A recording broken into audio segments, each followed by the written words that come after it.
और आइए आपको बताते हैं, संभल में हुई हिंसा की जांच शुरू कर दी गई है। जांच के लिए गठित न्यायिक जांच आयोग की टीम आज संभल पहुंचकर जांच शुरू कर चुकी है। इससे पहले जांच आयोग की टीम कल मुरादाबाद पहुंची थी, जहां पर सर्किट हाउस में मुरादाबाद मंडल आयुक्त अनंजय कुमार सिंह के साथ ही डीआईजी रेंज मुनिराज जी ने मुलाकात की। बता दें आपको, सरकार ने हाईकोर्ट के रिटायर्ड जस्टिस DK अरोड़ा इनकी अध्यक्षता में न्यायिक आयोग बनाया है।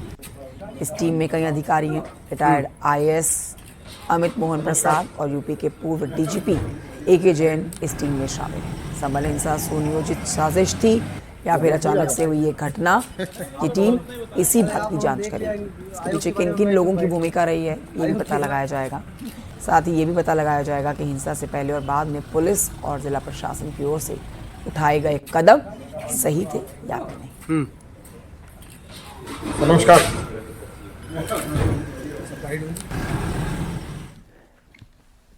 उधर संभल हिंसा पर मंत्री बेबी रानी मौर्य ने कहा है कि जानबूझकर माहौल खराब करने की कोशिश की गई है, शांति बनी रहनी चाहिए। वहीं अखिलेश यादव का भी निशाना साधता हुआ एक वीडियो सोशल मीडिया पर वायरल हुआ है। सुनिए दोनों को। जानबूझ के माहौल खराब किया जा रहा है। सभी लोग शांति चाहते हैं और शांति रहनी भी चाहिए।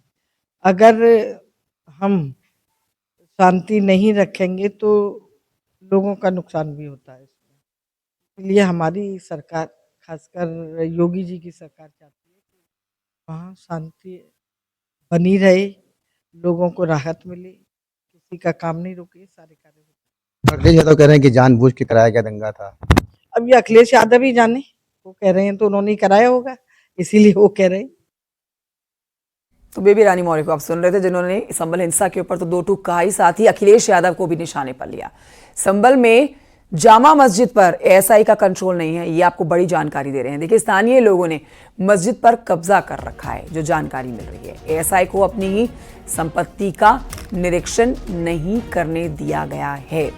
मस्जिद में निर्माण पर मस्जिद के मूल रूप को बदल दिया है, ऐसा दावा किया जा रहा है। ये चौंकाने वाला खुलासा है, डिस्ट्रिक्ट कोर्ट में दिए गए ASI के हलफनामे में ये बड़ा खुलासा किया गया है। तो स्थानीय संभल में जामा मस्जिद के सर्वे के साथ ही चौंकाने वाला खुलासा हुआ है।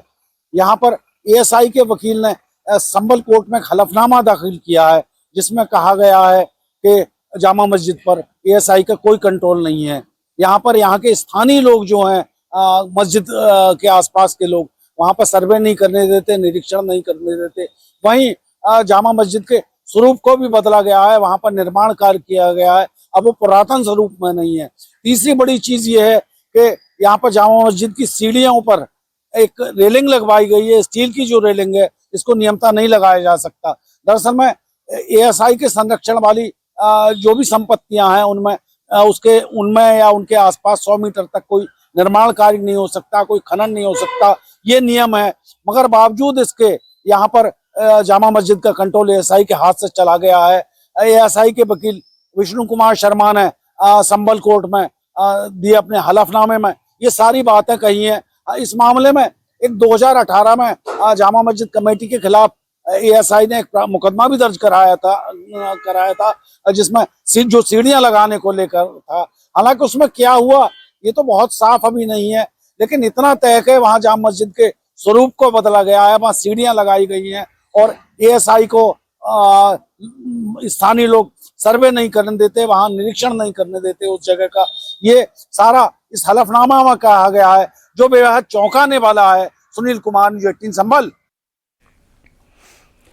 बढ़ते हैं आगे, कुछ और खबरें आप तक पहुंचाते हैं। गाजीपुर की बात करेंगे, जहां से समाजवादी पार्टी के सांसद अफजाल अंसारी ने संभल बवाल को दुर्भाग्यपूर्ण बताया। उन्होंने कहा कि प्रशासनिक मशीनरी का दुरुपयोग करके न्यायिक सेवा के लोगों को डरा धमका रहे हैं।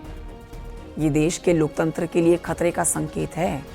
आज जो भी अधिकारी हैं, उन्हें खामियाजा भुगतना पड़ेगा।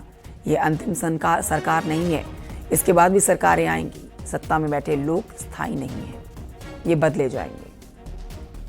अधिकारी गोलियां चलाने के बाद भी वहीं जमे हुए हैं और चुरुक रहे हैं। इन सबको खामियाजा भुगतना पड़ेगा। ये अंतिम सरकार नहीं है, इसके बाद भी सरकार आएगी। इनसे पहले भी जो शख्स वहां तख्ते नशीं था उसको भी खुद के खुदा होने का इतना ही गुमा था। वो भी यही समझ रहा था कि अब हमारे बाद कुछ नहीं। लेकिन ये बैठे हुए कोई अस्थाई परमानेंट नहीं है, समझ रहे हैं। वक्त आएगा बदले जाएंगे। अभी जो लोग हैं कल बदले जाएंगे, और अभी जो उनके चढ़ावे पे गुनाह हो रही है, अत्याचार हो रहा है, जातियां हो रही हैं, इस सबका हिसाब किताब होगा। खबर वाराणसी से, जहां पर देश के पहले अर्बन ट्रांसपोर्ट रोपवे परियोजना का पहला चरण अगले महीने पूरा कर लिया जाएगा। बड़ी खबर है ये। 3 दिसंबर से रोपवे पुलिंग शुरू होगी। रोप पुलिंग शुरू हो जाएगी 3 दिसंबर से। फरवरी में फाइनल ट्रायल होगा। यानी कि अब वो वक्त करीब आ चुका है जब काशी को आसमान से निहारते हुए आप कैंट स्टेशन से गुदौलिया तक पहुंच सकते हैं। हालांकि अभी पहले चरण में कैंट स्टेशन से रथ यात्रा तक रोपवे शुरू होगा। काशी में बन रहा देश का पहला अर्बन ट्रांसपोर्ट रोपवे का पहला चरण अब पूरा होने को है और 3 दिसंबर से रोपवे के लिए रोप पुलिंग जो है वो शुरू होगी। यानी कि आम भाषा में कहें तो जो रस्सी है उनको डाला जाएगा, खिंचाई होगी। सबसे खास तस्वीर इस वक्त मैं आपको दिखा रहा हूँ वो जहाँ पर जब आप रोपवे पे आएंगे तो आपको ऊंचाई से काशी कैसी नज़र आएगी ये है, क्योंकि मैं रोपवे के इस वक्त काशी विद्यापीठ स्टेशन पर हूँ। सामने आपको जो इंजीनियर्स दिख रहे हैं ये सभी स्विट्जरलैंड से आए हैं, क्योंकि इसकी रोप पुलिंग अब शुरू होनी है। पहले रोप पुलिंग 12 नवंबर से होनी थी, लेकिन देव दीपावली की वजह से प्रशासन ने इसे टाल दिया था। अब 18 के 18 टावर इंस्टॉल हो चुके हैं। अब मैं कैमरा पर्सन कहूँगा तस्वीरें दिखाएं थोड़ा ऊंचाई से, किस तरीके से आपको आगे इसके भी टावर दिखाई दे रहा होगा। तो कैंट रेलवे स्टेशन से रथ यात्रा तक 18 टावर इंस्टॉल हो चुके हैं। करीब 2.5 किलोमीटर की ये पूरी रोप पुलिंग होनी है। तो 2.5 किलोमीटर रोप पुलिंग के लिए स्विट्जरलैंड से विशेषज्ञ बनारस पहुंच गए हैं, जिनकी तस्वीरें भी मैं कैमरा पर्सन कहूँगा दिखाऊं किस तरीके से वो इस वक्त रोप पुलिंग की तैयारी कर रहे हैं। फौरी सर्वे पूरा हो चुका है और रस्सी खिंचाई दिन के उजाले में होगी, 3 दिसंबर से होगी। तो हर टावर पर 5 तरीके का रोप होगा। यानी कि सबसे पहले 1 मिलीमीटर मोटी फाइबर रोप को ड्रोन से पुल करेंगे जो काफ़ी पतली होगी। उसके बाद चूंकि बड़े ड्रोन का इस्तेमाल करने के लिए भारतीय विमानपत्तन प्राधिकरण से भी अनुमति लेनी है, इसलिए NHLML यानी कि national highway logistic management limited छोटे ड्रोन का प्रयोग करेगा। ड्रोन रस्सी को टावर पर मौजूद विशेषज्ञ तक पहुंचाएगा।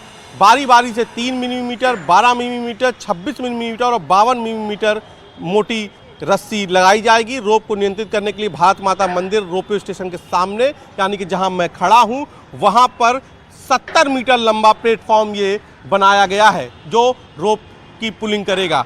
तो ये 70 मीटर प्लेटफॉर्म पर करीब 20 दिन में ये प्रक्रिया पूरी होगी, जिस हिसाब से माना जा रहा है कि फरवरी में ट्रायल रन हो सकता है। तो अब तस्वीर एक भव्य रोपवे के स्टेशन के रूप में सामने आ गई है। कैंट काशी विद्यापीठ और रथ यात्रा का जो रोपवे के स्टेशन का काम है वो पूरा हो चुका है।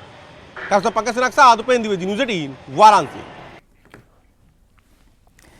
और ये बढ़ते आगे आपको बताते हैं, गोरखपुर में सीएम योगी ने जनता दर्शन किया है, लोगों की फरियादों को सुना है। भारी संख्या में यहाँ पर फरियादी पहुंचे हुए थे। सीएम योगी ने अधिकारियों को उनकी समस्या के समाधान के आदेश दे दिए हैं।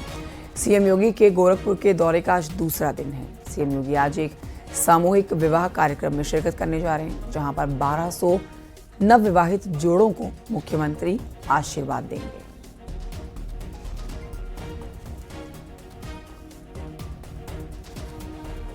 यह सुबह की तस्वीरें आप देख रहे हैं। अपने गृह क्षेत्र में इस समय मुख्यमंत्री योगी आदित्यनाथ मौजूद हैं और यहां पर बड़ी संख्या में सुबह सवेरे सर्द मौसम में लोग अपनी समस्याएं लेकर पहुंचे। दिन का आगाज अपने प्रदेश के वासियों की समस्याओं को सुन के और अधिकारियों को उन समस्याओं का तत्परता से समाधान खोजने के निर्देश के साथ मुख्यमंत्री योगी करते हैं। गोरक्षपीठ में सीएम योगी ने दर्शन पूजन भी किए हैं और फरियादियों की फरियाद को भी सुना।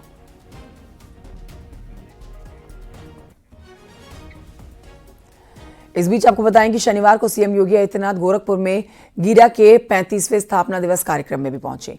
सीएम योगी ने कार्यक्रम को संबोधित करते हुए कहा कि पहले निवेशक यूपी में निवेश करने से डरते थे, लेकिन अब यूपी में निवेशकों के लिए सुरक्षा की पूरी गारंटी है। यूपी में अब निवेशक निवेश करते हुए डरते नहीं हैं।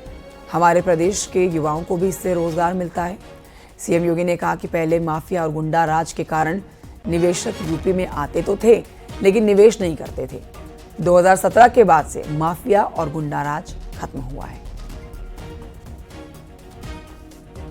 बहनों और भाइयों, आज उत्तर प्रदेश के अंदर माहौल हर जनपद के अंदर तैयार किया गया है। इसके लिए प्रयास करना पड़ा।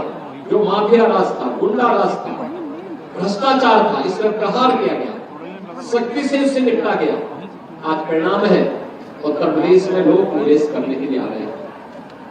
अच्छा इंफ्रास्ट्रक्चर हो, हाईवे, रेलवे, एयरपोर्ट की कनेक्टिविटी बेहतर की गई। आज उसका परिणाम है लोग आसानी से आ जा सकते हैं। लगातार लोग आ रहे हैं। लगातार इन कार्यक्रमों के साथ लोगों का जुड़ाव इन कार्यक्रमों के साथ हो रहा है और लोग लगातार इन कार्यक्रमों के माध्यम से यहां इन योजनाओं का लाभ प्राप्त कर रहे हैं। बेहतरीन माहौल हमने दिया तो परिणाम क्या है?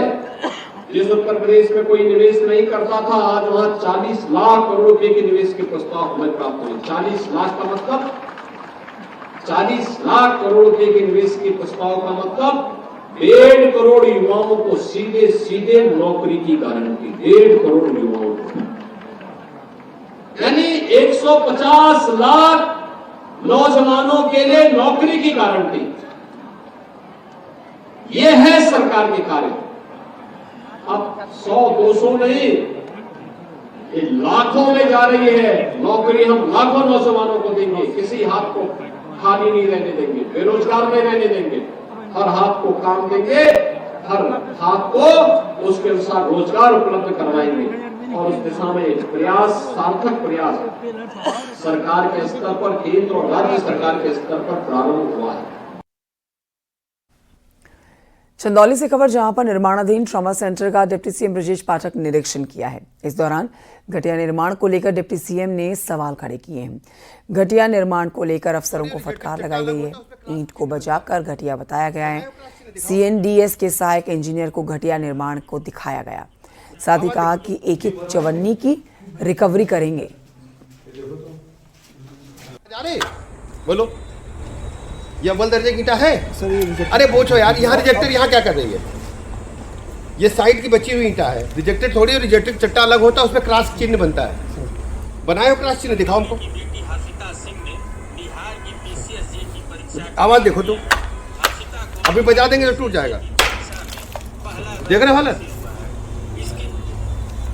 इस तरीके से हेरा फेरी नहीं चलेगी। ईंटा की रसीद देखो, ये अव्वल दर्जे की ईंटा होगी। भट्ठे वाले से बयान आपको काली सूची में डाला जाएगी। ये तमाशा किए पूरा, पैसा रिकवर कराएंगे, एक एक चवन्नी हो। ये देखो आप, ये ऐसा होना चाहिए पूरा। देखो बेस में हनीकुम देखो, जाकर उंगली लगाओ, उसमें लगाओ लगाओ, ऐसा होना चाहिए। ये देखो आप, होना चाहिए ये ऐसा प्रॉपर होना चाहिए तुम्हारा। ये बेस पिलर का हालत ही बना रखी है आपने, और वो ज्वाइंट देखो आप। रिमझिम इस्पात फैक्ट्री पर आयकर विभाग की छापेमारी जारी है। हमीरपुर, कानपुर समेत देश भर के करीब 50 ठिकानों पर आयकर विभाग की टीम ने छापेमारी की है और अभी भी ये छापेमारी जारी है। फर्जी फर्मों से करोड़ों के लेन देन की आशंका पर टीम जांच पड़ताल में जुटी हुई है। हमीरपुर में रिमझिम कंपनी के 6 मैनेजरों से आयकर अधिकारी पूछताछ कर रहे हैं। हमीरपुर के सुमेरपुर स्थित रिमझिम इस्पात फैक्ट्री पर छापेमारी जारी है।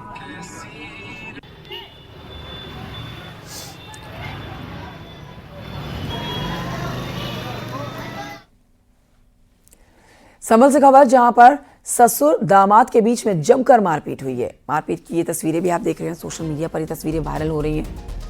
ये वीडियो परिवार पुलिस परामर्श केंद्र का है, जहां पर परिवारों को उनके संबंध सुधारने के लिए बुलाया जाता है, बातचीत करने के लिए। और बातचीत के दौरान देखिए दोनों पक्ष आमने सामने आ गए। ससुर दामाद के अलावा दोनों पक्ष के लोग आपस में भिड़ गए। परिवार परामर्श केंद्र पर पहुंचा ये परिवार, लड़का लड़की दोनों को परिवार पहुंचा, जहां पर बातचीत के दौरान ही बात बिगड़ गई और मारकुटाई शुरू हो गई।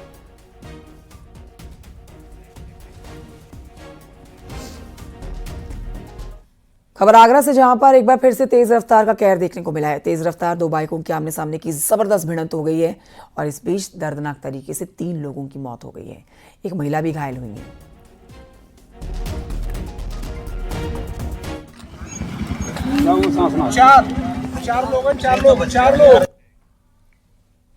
खबर फिरोजाबाद से, जहां पर सराफा व्यापारी के साथ हुई लूट का पुलिस ने खुलासा कर दिया है। पुलिस ने 24 घंटे के अंदर ही लुटेरे को गिरफ्तार कर लिया है। ये मामला सिरसागंज थाना इलाके का है। एनकाउंटर में पुलिस ने आरोपी मोहनलाल यादव को गिरफ्तार किया, जिसके पास से लूट में इस्तेमाल तमंचा 48,000 रुपए बरामद कर लिए गए हैं। घायल बदमाश को अस्पताल में भर्ती करा दिया गया है। आरोपी पर पहले से ही काफी मुकदमे दर्ज हैं।